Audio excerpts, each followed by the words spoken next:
You know what I've discovered? I like taking showers outside. I do too. It's pretty fun. Pooping outside's weird though. That's a whole different On thing. a toilet. But yeah, on a toilet outside, that's really weird. Without the toilet, it's kind of more normaler. But you shouldn't do that so much. Anyways, we've come to this place called Sepalok. And Sepalok seems to be home to a lot of conservation efforts and a lot of animal rehabilitation efforts. And the two major ones in the area are sun bears and orangutans. So yesterday Eric got to have his wild orangutan time and he got to see all these orangutans, and today I'm gonna see some sun bears. Like, bears are my favorite animal. They won't be wild, which is probably best for everyone involved, but where we're going is like prized as a great place for them to conserve the population. Like the corporation or the center is taking very good care. What, are you talking about the BSBCC? The BSBCC is taking very good care of these bears. I haven't been inside, so I don't really know if I can validate that, but I'm pretty sure that if people be writing about it, then they're probably doing a pretty darn good job. And I'm excited to see some bears this morning. This conservation is specifically for sun bears, which is an Asian type of bear that there are actually two types of. There's like mainland Asian sun bears, and then there's Bornean Asian sun bears. And the Bornean variety is half the size of the mainland Asian variety. So that's mostly, I guess that's completely what they have here, as we are on Borneo. And the source of the bears is mostly from people who have been trying to sell them as pets, which has turned into a big problem because you'll have poachers that will kill the mother bears, take the baby bears, and then sell them on the black market. And I mean, that's obviously an issue. And there's been also some mention of like deforestation has become a problem as well. But it seems to be a majority of this conservation area's bears do come from like that black market pet situation that's going on. And what's really cool about this is they've got the conservation area is not like a zoo. It's not like an artificial area. They've gone into the forest where these bears would actually live, and they've just put fencing and stuff up to keep them, you know, safe and whatnot. And they're in their normal, real environment. It's not like they built like a fake pool and like had some trees imported and all that. Like, this is where the bears are from. So it gives the bears a much more realistic environment, even if they are in an area that's a little smaller than what they would be used to. I'm under the impression that because the bears were taken as cubs, they can't just let them loose. They don't know how to survive, so they're kind of like reliant on humans to help them. But they've done a pretty good job, I guess, like of making this seem like, you know, it doesn't have that zoo vibe. It's not all like creepy like that. It's more like, you know, we're worried about like keeping these bears happy and like making sure that they exist, and hopefully doing something about the black trade problem, because the last thing we need is a bunch of dead mama bears.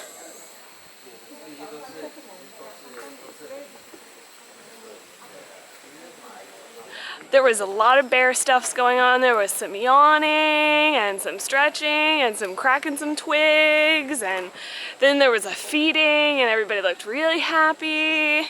We talked to this guy that works here and is very, very passionate about the bear program.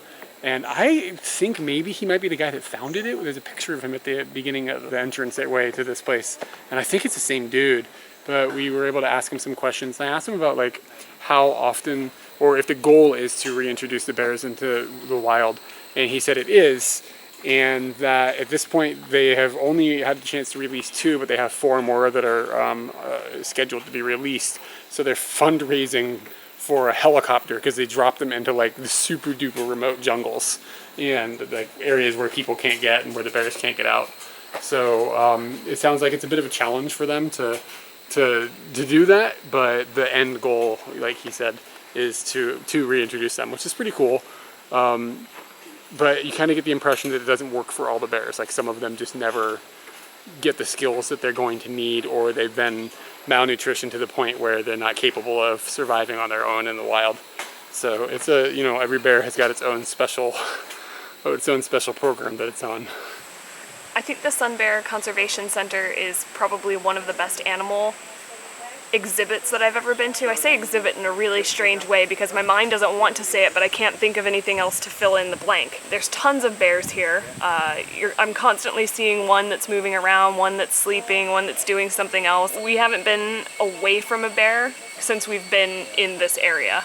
On top of that, everyone that works here seems highly educated in what they're talking about, highly inspired by what they're talking about, and just interested in telling you things. Emotionally invested. And one man is like really into this, and we really think that he's got to be a founder of something. But there's 2 other girls that we talked to, and they have given us lots of information. Like, one seemed more interested in just the bears themselves, and the girl that we just talked to, she seems more interested in the bear activity and learning more about the bears and understanding them and where they come from. And she said that she does a lot of paperwork, and that can be really frustrating and difficult, but she also goes out into the jungle and learns about the bears and does observations, and lucky her, she was just telling us tons and tons of things and letting us ask all the questions that we can think to ask.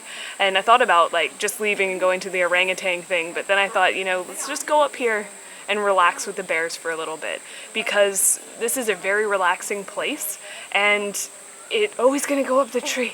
Do it. Oh, I hope he goes up the tree. Sorry, got distracted by a bear. This place is great.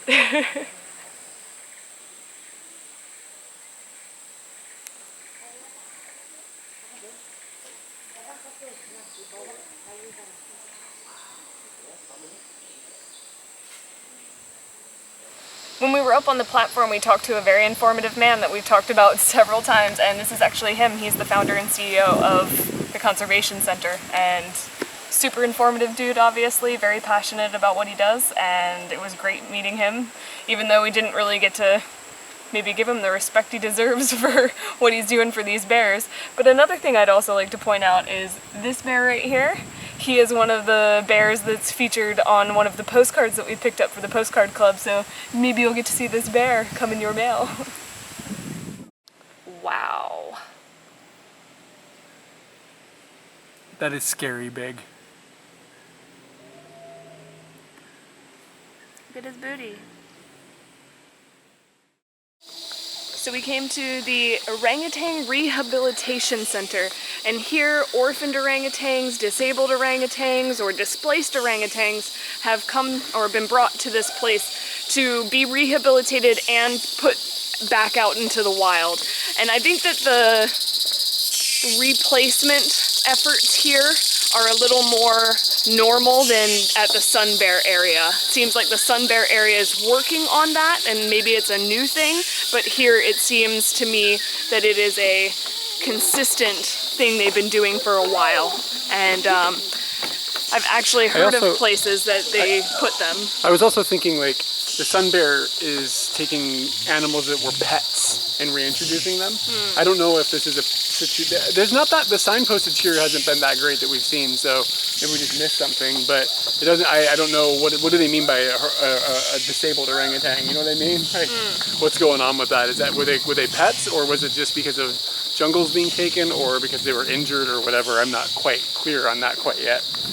I think it's a span of things, but I haven't seen anything about pets, so I kind of feel like people aren't keeping orangutans as pets. Bit of a different situation. I mean, I want to keep a sun bear as a pet. I'm not going to! But yeah, so we came for their feeding time, and we saw one orangutan come out. He was on a rope, and he just completely went upside down on the rope to move. And it didn't really matter at all that he was going upside down. And it was really, really cute. And then he ate some food. But I realized, everybody's standing here watching this. Why don't we go to the nursery while everyone's over here? And maybe we'll get to see some babies without being clamored by a bunch of humans. Watching the feeding, it kind of felt like, honestly, the spectacle was the people.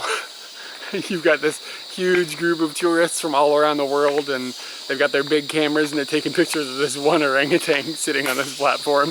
It seems a bit strange. Like, when you really just think about what's going on there, it's a bit odd. We were walking out of the nursery, and this woman came up to me, and she's just saying, "He's coming. he's coming. And she tapped me on the arm, and it was like a really soft tap. And I'm just sitting here like, I'm looking at her, and I'm like, I don't know what you're talking about, but I kind of feel like he is risen and Jesus is coming. Like, it was a very strange moment. And then this happened.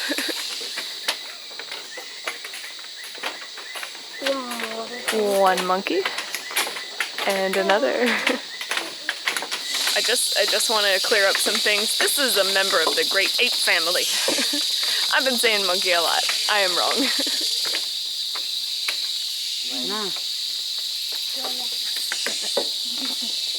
So speaking of the nursery with the babies, it was like probably my favorite part of this little area.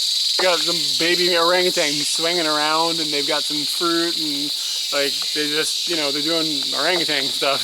There's like volunteers or something that work here, and like when they fall, these girls run out and like pick them up and put them back up. What a job, you know? The girls also protect them from the macaws that seem to come in every couple of minutes to steal fruit. Yeah, and stuff. But I was surprised to see that. It was really cool to see. This whole enclosure, again, this is like in their natural habitat in the jungle, and they're all just kind of free to move around and stuff within here. So it's kind of a zoo, but like not really. And the fact of the matter is that they're here to like help them and like conserve them and stuff. And it seems really well done. It's hard to not compare it to the bear thing, because we just did the bear thing. There's no staff here to help answer questions or explain things to you. They just went above and beyond at the bear thing, I think is really what it is. This place is perfectly fine. It was just, the bear thing was shocking how much information you were able to get and just chat with people that were involved with the project and stuff. But I mean, you know, orangutans, how can it go wrong? It was still really nice. It was great.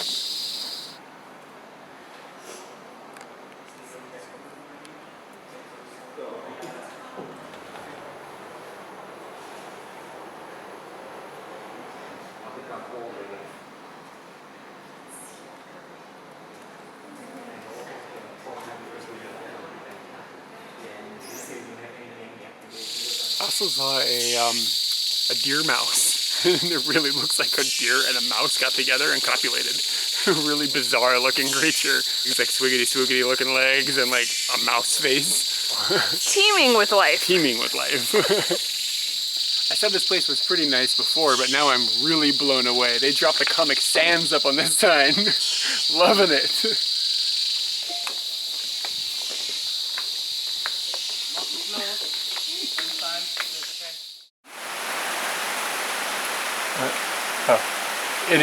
It's raining really hard. And this is like the first day we've come back to our place to stay early, before bedtime basically. And I'm pretty happy about that at the moment, because we're not out scooting down the road in this tremendous downpour that is accompanied with lightning and thunder and absolute terror.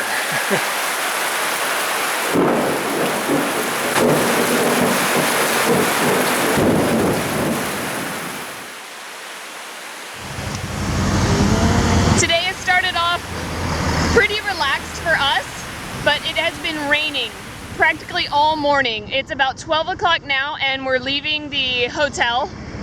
12 o'clock checkout time is pretty badass, and we've just been relaxing and watching the rain and hoping that it'll go away. It's still pretty soggy, but it's not raining at the moment. The roads are really wet and nobody seems to be slowing down. They're just going their speed, but we're gonna have to kind of take it easy today and hope that the rain doesn't keep up.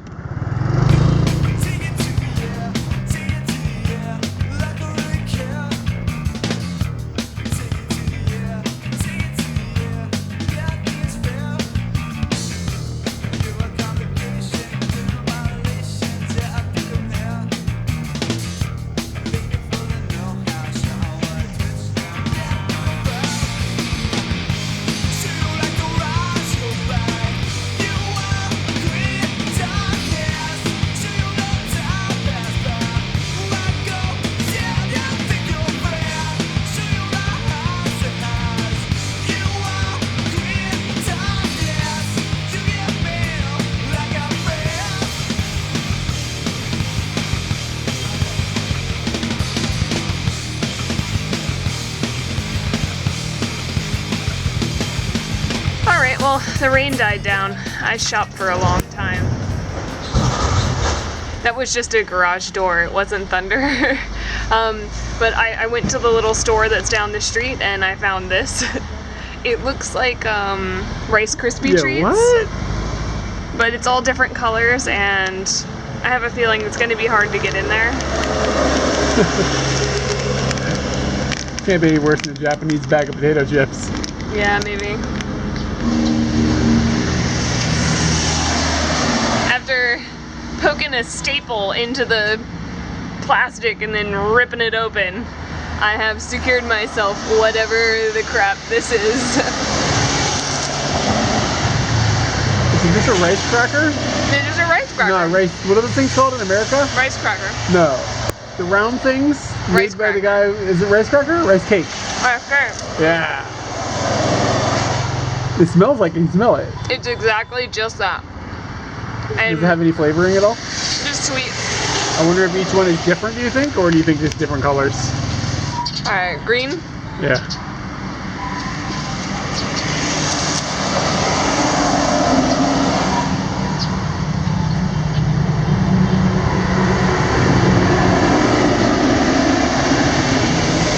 If I'm looking for a difference, I'd say it's not as sweet.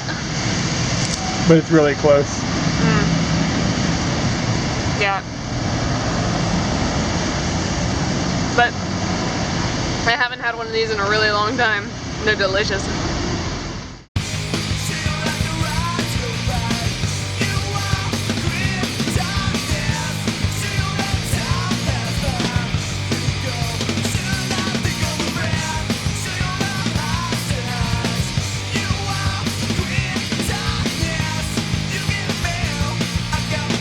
We traveled about 100 kilometers and we're at a rather big city. As we were driving, they were showing two cities on the sign. One was Telapid, which is where we are now, and the next one was Renau, which is where we're gonna end up.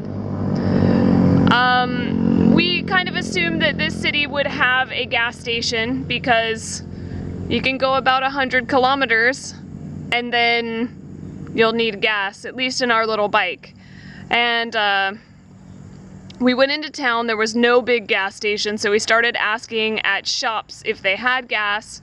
They told us that we passed it on the way here, so we started riding up the road, following the directions that they gave us, which was go through the roundabout, over the bridge, and it's on your left. So we started asking like every building that was on the left, where's the petrol? And they just kept pointing us further down the road, and now they've told us to come to a tire and go up into that area and ask the people about petrol. And this is where we've ended up. This is a car wash. Eric, what did he say? He said, that's what he said. I was like, he understood why I was looking for petrol. I was like, where? Like this way or that way? And he was like, so we're out of ideas now. We hit the end of the road. Yeah, I don't know, it's weird. They have a KFC, but they don't have a gas station here. What? How did that happen? Everyone's driving cars. Everyone in this town has cars, has vehicles. No idea how any of them are getting around. I have no idea. And I did want to point out one interesting thing that I've been noting, like, about civilized villages here.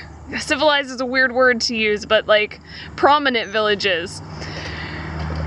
Once you get electricity and running water and shelter to a place, the first thing they put in, car wash.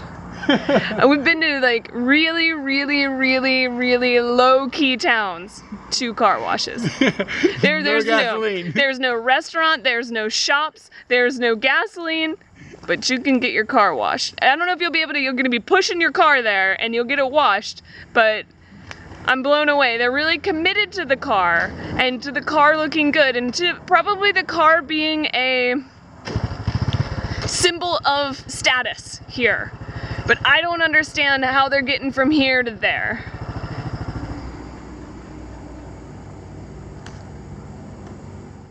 So in the end, we never found gasoline, and we're really confused about how people are making any of their cars go in this town. We did stop at a shop and they gave us a funnel, so we were able to put our emergency fuel into the tank, and that's what we'll be running on. They said it was enough to get us to the next city, so I think we're gonna be okay.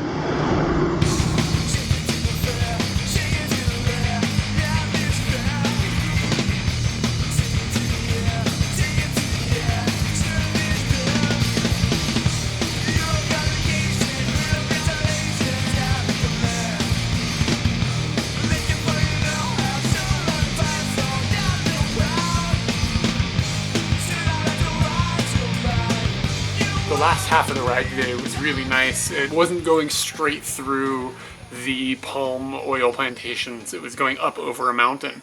And we had lots of like kind of curvy roads, and it was kind of cool, and you're going through cloudy areas, and there's rivers and bridges, and it's just like, you know, dynamic, and like lots of different instances. And when you're going over hills, you're getting different foliage, different types of trees and stuff as the altitude changes and everything. So it was just really fun, pretty ride.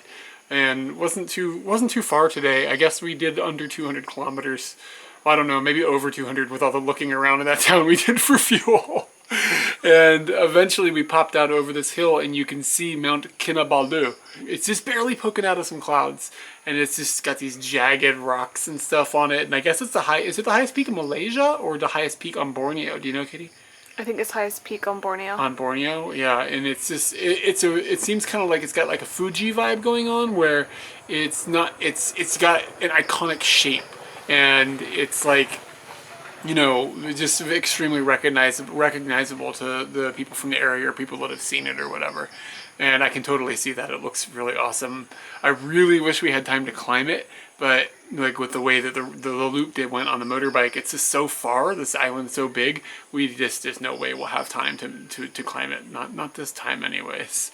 And we have come to a tea plantation that's kind of at the foot of the mountain. And we're going to stay here tonight, and we're going to then check out some tea plantation stuff tomorrow.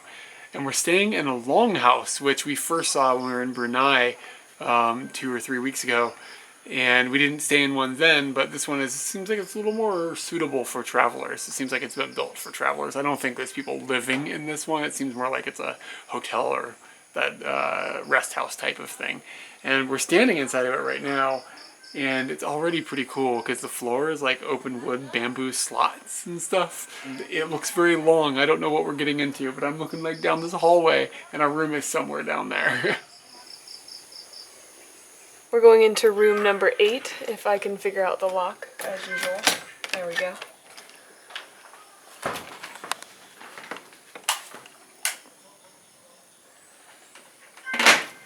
That turns the fan on. Does not need to be fanned in here. No, it's pretty cold, isn't it? This is the only light. There's a light over there. I don't know how to turn it on though. Oh, yeah. So we need. Ooh, ambiance. You can control that? Yeah. Sunshine, getting busy. Sunshine, getting busy. Get some sunshine up in here. And we got 3 beds. That means getting busy, get funky. we're making something for the 3rd bed. Yeah, this looks exactly like the picture from the website. Just 3 beds, like cushioned. You think those are blankets. 5-star mattresses? I have a feeling they probably aren't, but they're on top of the bamboo slats, which could really make them Oh yeah, wonderful. Look at that. Yeah. Yeah. It's got kind of an IKEA vibe. Yeah. But it's very simplistic, and I would say this is the most interestingly built room we've ever stayed in. There is absolutely no roof. Everybody gonna know we getting busy. They can watch the light dim, and then sorry guys. You can also see Mount Kinabalu from the longhouse property. It's amazing. Up here at the tea plantation, they've got a little restaurant of overpriced tea plantation foods, and it's quite a hike back into the town. So we just figured, screw it, we'll eat here. And we looked at the menu, and there's some things that are like tea specific, and also there's tea. So we have some ginger tea that I thought would be good because my stomach is a little bit soft today. I'm not feeling super great, and I thought this might just be the right thing. Ginger, right? That's a thing for a stomach that's not feeling well, right? I don't know. I heard about the ginger ale jams. Yeah, ginger ale, that's usually what I have, is ginger tea. I don't know.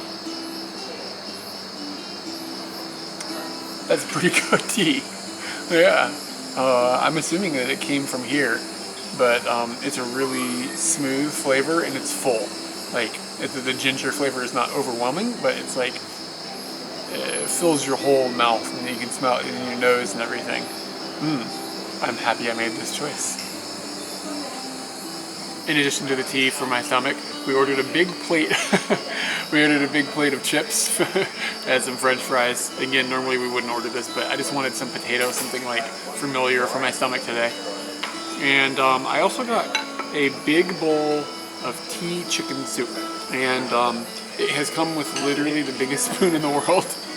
And I think that's what these little cups that came out for are, that you're supposed to put this into the little cup and then eat it. But you know what? I don't need that. I don't need that in my life. I'm just gonna eat it straight out of the bowl. I'm gonna have some broth here. It's kind of like a egg drop, not egg drop soup. You know, it's like an oily Chinese soup you get in Chinese restaurants in America. Wonton? It's something else, like a darker color. Maybe it is egg drop soup. That's hard to say. So it's kind of almost like maybe sweet and sour-y, but more hearty than that. Like the chicken flavor is pretty strong. I don't necessarily feel like I taste anything tea in there. It's kind of hearty, kind of watery. It's an interesting flavor. I don't think I've ever quite had anything exactly like it, but it does kind of lean towards Chinese food to me. I don't know if what I've got here in the spoon is tea. I don't know. It's kind of dark out here, so it's hard to tell. There's chicken for sure, and then there's carrots, it looks like, and mushrooms. Maybe that's what this is, mushrooms? You can tell how cold it is because Eric's soup steam is going right into the light here. Yeah. It's a bit brisk out here. We're up on a mountain. This is okay. I think in my mind I had like the idea of chicken soup in my head. And there's chicken in this soup, but it's not like American chicken soup, you know what I'm saying? I'm on the wrong side of the planet for I think what I was desiring. I also went with a tea signature dish, and it's tea chicken curry. And there weren't very many options for tea items. One was really exciting. It was like black pepper lemon, and I thought to myself, if I get black pepper lemon, I'm not actually going to be looking for the tea in it. It's going to be so zingy that I'm not even going to think about it. So that's why I decided to get the curry, because I feel like I know that base flavor pretty well, and I might be able to pull out some sort of tea-ness if there is any. Your brain's doing what my brain did when I ate the soup, isn't it? I'd say that there is a little bit of tea there, but it's not like overwhelming. It's present, but curry is a hard flavor to battle. Yeah. And I mean, tea's like quality is that it's kind of a smooth flavor and not an attacking thing, you know? Like that's the whole point of tea. But it's pretty good. Not disappointed in the flavor. It looks like Japanese soup curry, straight up. Yeah, it definitely looks like soup curry. Just tons of vegetables, tons of meat, and maybe some tea in there.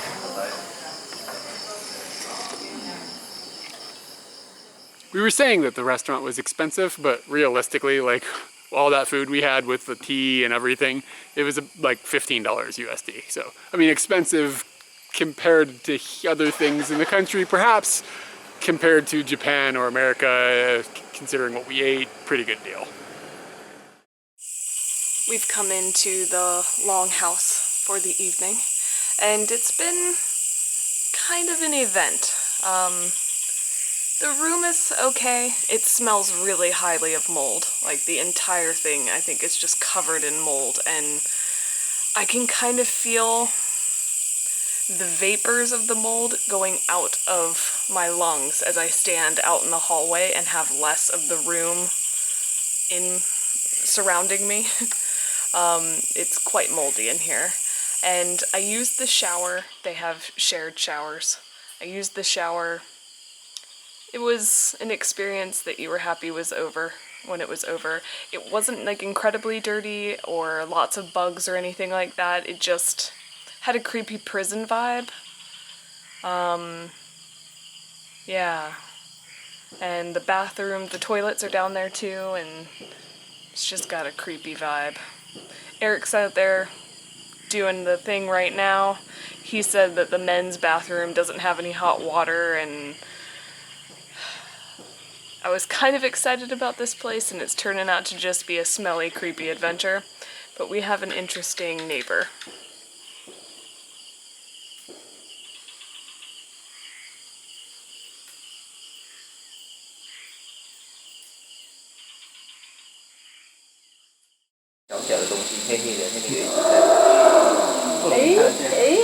That was a pygmy elephant. Oh,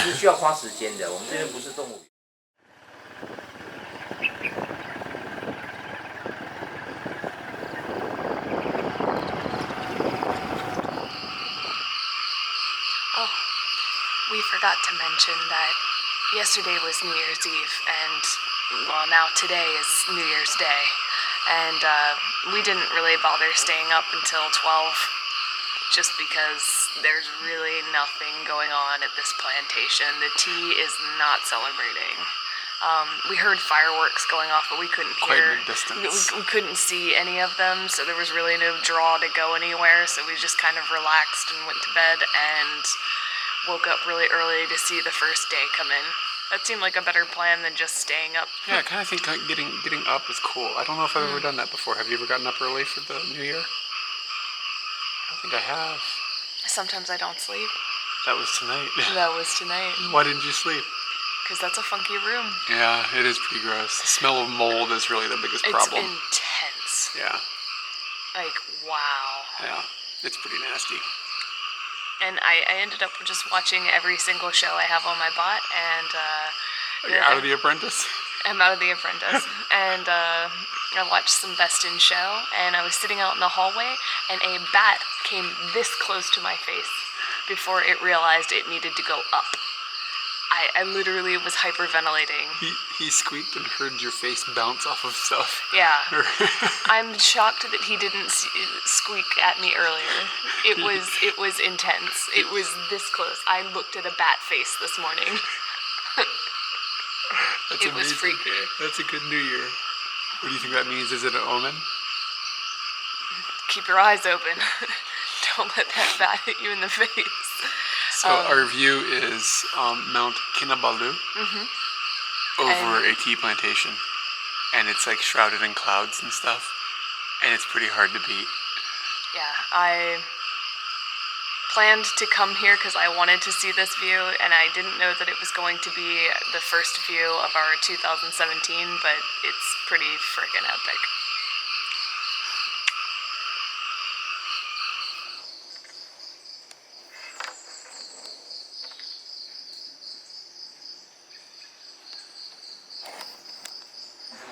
What do you know about scones? They're right next to me.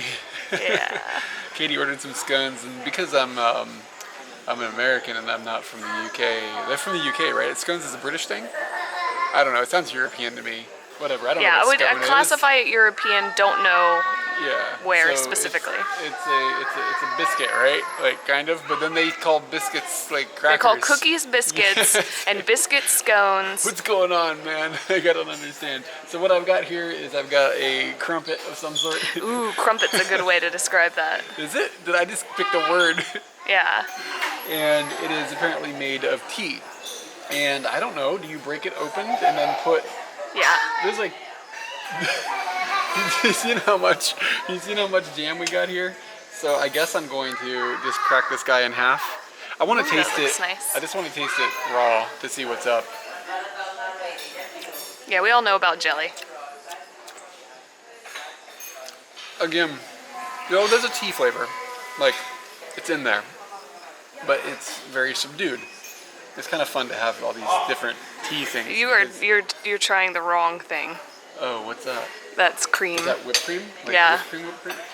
Like whipped cream, Look at whipped cream. this. Yeah. It's like some sort of pirate sword. Eric's never been to high tea. Is high tea a pirate thing? Yeah. We also have the original flavor tea jams, like tea, not tea flavored tea. Wait. The tea is actually tea flavored tea if you really think about it. And it's strong and actually quite delicious, and the smell is really good. I don't know if it's just because of the setting, but like I'm really enjoying this tea a lot. Like because I'm at a tea plantation. And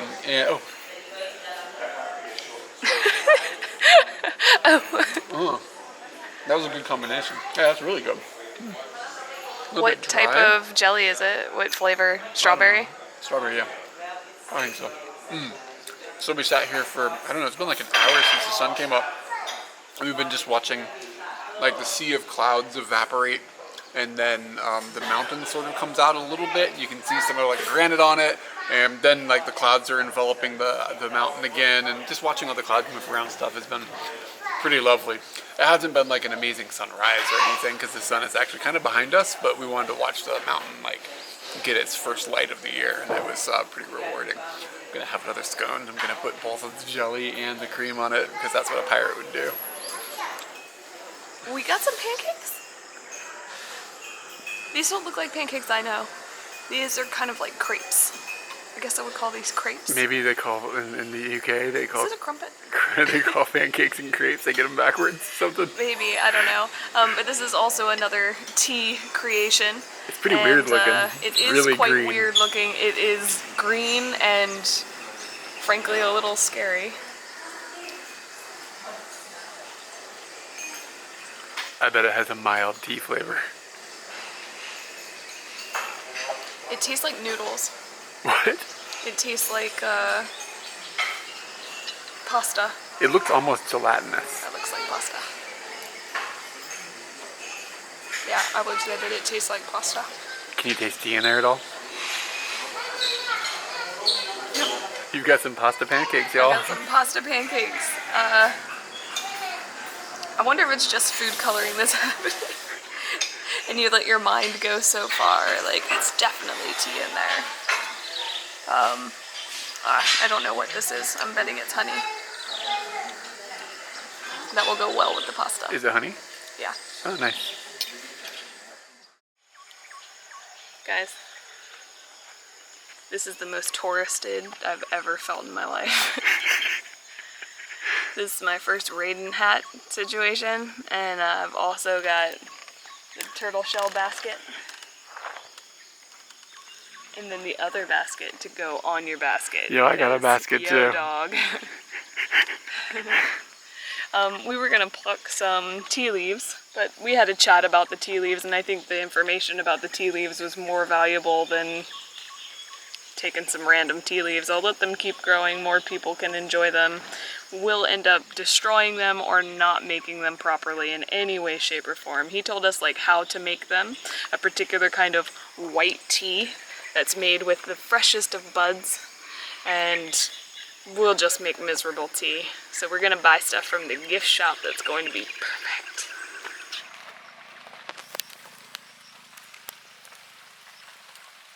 It's a good hat for the rain. Without a doubt, so far the worst place we stayed is this longhouse. The whole situation has just been crummy. You saw the mold and everything that's in our room. The smell is atrocious, and it's like when you have these types of things, like something needs to be done. Like it's moldy. It's like really unclean. It is unhealthy. It's unhealthy. There was a girl who works here, we think, staying in another one of these little rooms, and she's just coughing last night, probably because of the mold. And it's just, I mean, it's cool. And when you see like, oh wow, a long house and like the slit floors, the slot floors with the bamboo and everything, it's like, it seems like, oh, that'll be really kind of a cool experience. But there has to be a level of maintenance that like takes place, and they've just completely ignored that. And we didn't even get into the toilet area and the shower area, which basically feels like a prison. And let's put it this way, I pooped on a lizard last night. Like, Straight up, like that's a thing that happened. And then I took a shower with a crab. And like the crab was like looking at me with his claws like he's ready to fight. Like seriously, I took a shower. This is the only time I've ever gotten crabs, like, is like in the shower in this place. That's how filthy this place is. So, like, on top of all that, the staff is kind, but completely clueless. Like, it's on this plantation, and you're like, okay, when can we do tours? And like, people just give you random answers that don't match up at all. So like, it's just, they're kind of, I mean, they're smiley and they're not mean people, but they're kind of useless. Like, they're in a tourist area, they don't have any idea how anything here functions at all. And it's hard to even tell who works here. Like, they're all just kind of sitting around looking at their phones. And I don't know, the whole experience is just, I don't know exactly what the situation is here, but I would not recommend coming up here to stay here. However, we did have a pretty cool view for New Year's morning, so it's not a complete bust. But now it's pouring down rain, and we only have about 30 kilometers to go today, so even if we have to ride it in the rain, it won't be the end of the world. But it would be nice if the rain would let up, just give us that little window so we can get out of this moldy, Poisonous gas area where nobody knows what the hell is going on and there's lizards covered in poo. And the food is immensely expensive. The food was okay though, like it tasted okay, and the tea was fun. So there's some good and some bad, but the tea and the view, good. Agreed. So we're driving through Renau right now, which is about like 30 kilometers away from where we started this morning. And we've hit a lot of traffic, and we couldn't figure out, like, why is there so much traffic? Looking ahead, things look a bit suspicious. Is that a fire? Is there a market going on? Is riding on a bike basically amazing since you can cut through traffic? Yes. We think the market and the additional traffic are probably due to the public holiday that's happening today for New Year's.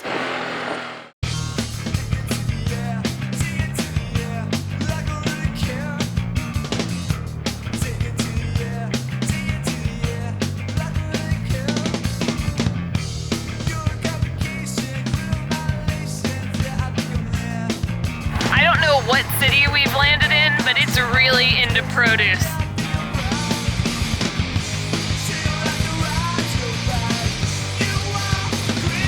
Driving over a mountain range down to KK today.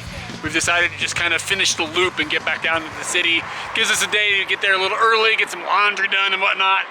And going over the mountain, it is cold up here. Like on a bike anyways. I mean, it's not like snowing or anything, but damn, going through this cloud is got my goosebumps going. And we popped up over the top of the hill and we saw this amazing view down into the valley. I don't think we can quite see the ocean from here, but just the hills off in the distance and this cloud swallowing up that view is just really magical. I wish I had a scarf. You want a scarf? That's not a scarf, that's a silky bandana, boy. Bang, scarf. I don't want you've been wiping your screen with that. We've been riding down this windy road. It's getting warmer and warmer and warmer the further we go down. But at the same time, we're getting farther and farther away from Kinabalu. But it still looks like this big muscle man like following us around, and it's up in the clouds, but you know the top is just lurking there, hiding behind the clouds. It's gorgeous. I've just been turning and turning, and my head's not following the bike. I'm looking that way, I'm looking this way, and I just want to capture as much of it as I can with my eyes before we get too far down. The problem is I'm doing the same thing and I'm driving.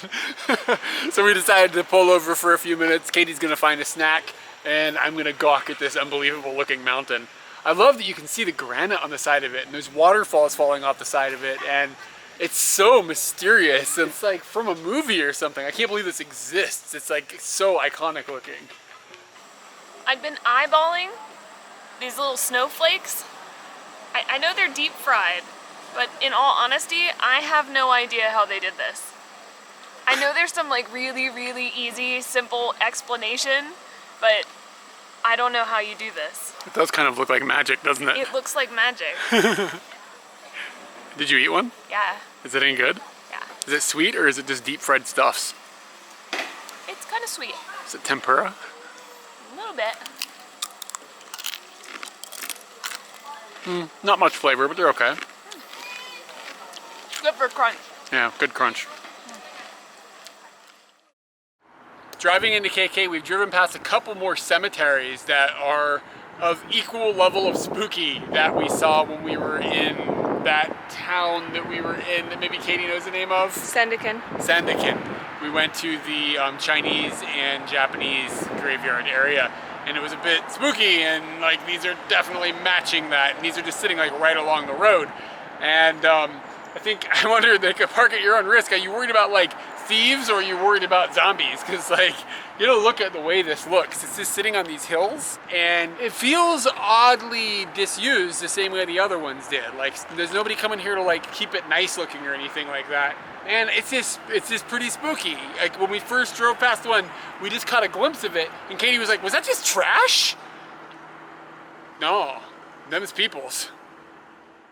We're almost done with our bike journey, and we have found this big parking lot, and Katie's gonna drive the bike around a little bit. I don't know if she has you have a Japanese driver's license. I think legally you could drive here. I don't know. Yeah, I think legally I can drive here. Yeah. So Katie's just doing these little loops and stuff, and you know, just for fun, because she hasn't had a chance to drive the bike very much. And I hate riding on the back, but going this slow is kind of okay. It's not too scary. The first thing I noticed when I sat down, though, for this entire trip, she's had a couch back here. The way she's got the bag, like, rigged on the back of this thing, it's like you can lean back and take a nap. And like, I'm sitting there like my butt is like, oh, I can't take this ride, I'm dying, I need to stop. And she's just back here like, I keep trying not to fall asleep. And I was like, what? How is that possible? Because she's got to build a living room. It's really unfair. Enjoying this? Yes. I got gum in my mouth. Huh? Ah! What? Overlook is. But it doesn't show anything like that.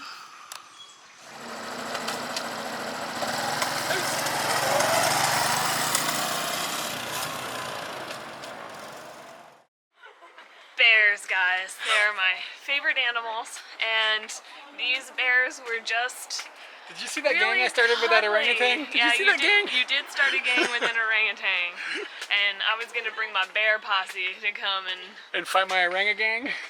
I thought we were gonna like make peace and take back the wilderness. Like I didn't think it was gonna be like against each other. Anyway, if you guys enjoyed this and you can hit the thumbs up button, that'd be awesome. And if you're new to our channel and you want to hit that subscribe button, that would be awesome too. And let's see, what else have we got? We got a Instagram, we got a Twitter, we got a web page with a bunch of pictures and stuff from this video, actually, if you want to see more stuff about that. And another amazing thing that we have is that we're making t-shirts right now, and t-shirts are awesome. Yeah, they're on like a pre-sale that is ending. If you're watching this right when the video came up, it's ending like in a day or two. So this is like basically your last chance to choose between the two different colors that we've got. So if Mine's blue and green. Mine is the better color of red and white. And if you want to basically place your vote through the t-shirts and decide which one is going to be available for the long term, then that is the way we're going about that. So I'll put a link to that in the description of this video. I'm a little out of breath from the stairs, man. I am not out of breath from the stairs. I just like fine. talked a whole lot, now I can't breathe. Yeah, so t-shirts are amazing, and if you like our videos, please subscribe and keep watching. Ooh, we also have a Patreon. Oh yeah, we do. And that's how we fund all of this. So if you want to get involved with the Patreon, that'd be really helpful as well. But yeah, thanks everybody.